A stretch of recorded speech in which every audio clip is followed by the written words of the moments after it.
off the live stream with making sure we take a moment of silence to honor the victims of the heinous crime that happened yesterday in Atlanta. So let's do that first. And now, we just very devastated and exhausted, at the fatal consequences that white supremacy once again continues to have in our state and nation. And we mourn the lives and stand with our Asian community against the racist violence in every shape and form it takes. So, definitely wanted to take some time to first acknowledge his dad and take that moment of silence. Our cultural organizer, Alicia, was not able to join us. She is sick, and we are sending her our well wishes, and hopefully she gets better to where she can join us next week. And it is very sad, that on a day where our Georgia senators should be focusing on healing the community, that have been traumatized by this racialized and misogynistic violence that we have seen, they decided to introduce another just beautifully, anti-voting omnibus bill. Yes, you heard it one. This is the third one now. This one is 93 pages and was dropped an hour before the hearing today. Let me emphasize, this bill was 2 pages, and it went to 93 pages.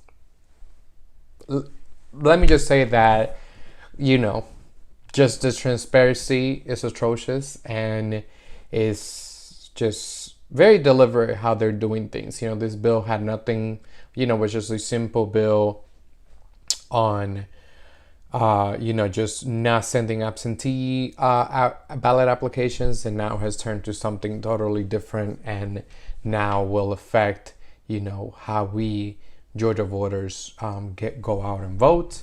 And let's dive into more into what it does. The bill, the now 93 pages bill proposes several things. It forces the hand of local board elections, breathes fire into theories of rampant voter fraud, which we have proven time and time again, were debunked and are false, and takes away election duties from the Secretary of State, and also further restricts accepted ID and other unnecessary and harmful restrictions.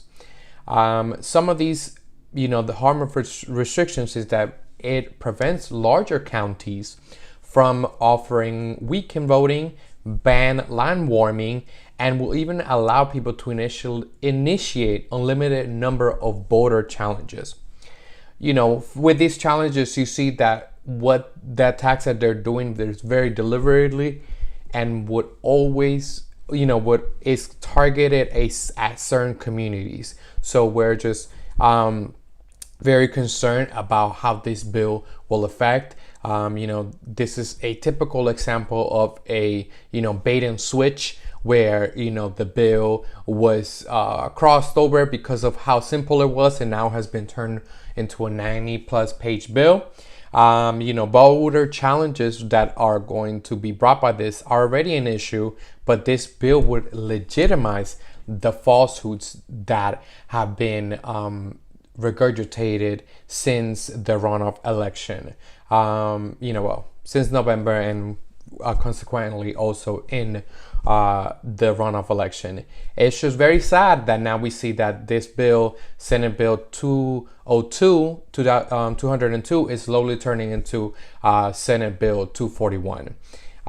We're just concerned that not only are they going to affect, voters of color and senior voters, but this would disproportionately affect rural voters as well, which is something that I feel like a lot of these legislators are not taking into account, which are their own constituents, but that this would also affect them.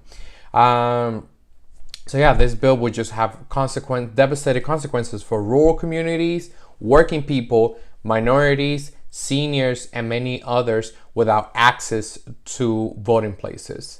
It's just a shame that, these bills will make it harder for people that, you know, work, that are workers like you and I, that might have a busy week, and, you know, this will further restrict, you know, making it easier for those working people. You know, like I mentioned earlier, this is now the third omnibus bill, and it will make it harder for, you know, all Georgia voters to vote. Yeah, this is crazy because, you know, this is also on the heels of them voting on House Bill 531, which is now has become, you know, national news, with how it's being touted, you know, the new Jim Crow by some people, at just how bad it's going to be for a lot of communities. And yeah, it's just, we want to make sure that you guys know that there was actually going to be a vote on the Senate Ethics Committee as soon as tomorrow. So please be mindful of this. And, you know, this is, you know, my way of just putting it out there so you guys can know and make your voices be known to your elected officials. It's very important that we let them know how we feel about this. And yeah, definitely up to y'all, you know, and I will always make sure to leave the link to how you can get, you know, the information as to who is your legislator from your House of Representative member to who is the person that represents you in the Senate. So yeah, to just kind of give you a recap of how bad 531 is, you know, calls for absentee voters, absentee drop boxes to be kept inside, and limits weekend options, weekend voting options. And as we know, this is when a lot of times black churches in particular will host the Soul to the Polls events. So just once again, very deliberately, as to why they want to restrict a lot of these voting, you know, events.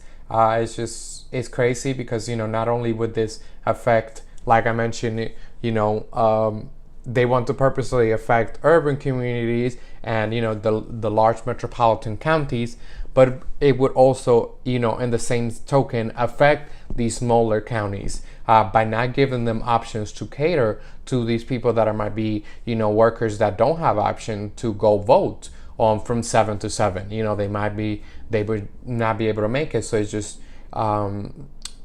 interesting that it would even make it harder for workers with busy work weeks. This, you know, is just once again, a lot of these bills are just now being made into law with baseless conspiracy theories, because it has been proven time and time again that the 2020 election cycle in Georgia is the most secure in the state history. Let me say that again. The 2020 election was the most secure election in the state history. And this is not just me. This has actually been proven not once, not two, but 3 different times that it was looked at. It was not only confirmed by machine, it was confirmed by hand recounts, and even some of the audits that they did on some of the absentee ballots, they uncovered no fraud. So it just makes you wonder where all of these bills are coming from. You know, they keep touting that they want the voters to feel confident in the system, but how does this inspire confidence in the system when the system is already safe, and it's just gonna make it harder for people like you and not to vote? It's just wow. But you know, now they're just trying to make it into laws. The bill is still being heard, specifically the one that I mentioned before, Senate Bill 202. I just wanted to jump in and talk to you guys. I wanted to make sure that not only did I mention and, you know, stand in solidarity with our Asian communities, not only in Atlanta but throughout the state, but also to make sure that I took the time to let you guys know about these bills. This is very important bills. So there's definitely 3 different bills, to just so you guys know, so you guys can talk to your legislators. Their bill, you know, the new one, omnibus bill, is Senate Bill 202. The other one is Senate Bill 241, and the last one is House Bill 531. So please make sure that you guys pay attention, make your voices be known. We have less than 2 weeks, well, 8 legislative days to go before sine die, which, if you do not know, sine die is the day when bills have to be, voted on and signed, and given to the governor's desk for him to sign. So definitely we keep you guys updated. And this one was short and sweet, but I just wanted to like hit the points and let you guys know. Once again, I will post the link below for you guys know who your representatives and senators are, so you can make them know how you feel about these omnibus bills that will greatly impact our Georgia elections. So thank you so much for joining me for another episode of Tea Time with Brian. We will see you next week, like we always do every Wednesday. So thank you so much and have a great rest of your week. Bye bye.